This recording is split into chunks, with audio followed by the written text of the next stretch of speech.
Hello সুপ্রিয় দর্শক বন্ধু, বিডি প্লান্ট 360 ডিগ্রি চ্যানেলে আপনাদের স্বাগতম। আশা করি ভালো আছেন।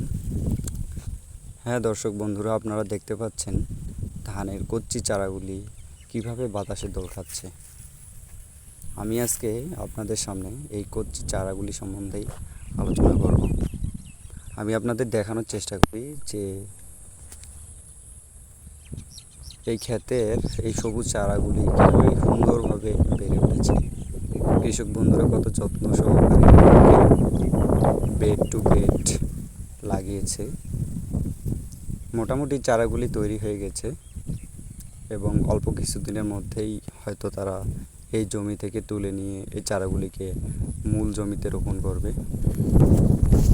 সত্যি কথা বলতে এই ধান গাছ আমাদের জন্য, বিশেষ করে বাংলাদেশের মানুষের জন্য অত্যন্ত উপকারী।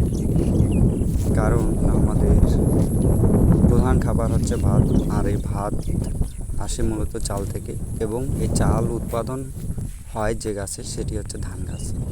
তো এই চারাগুলি মূলত হচ্ছে ধান গাছের চারা।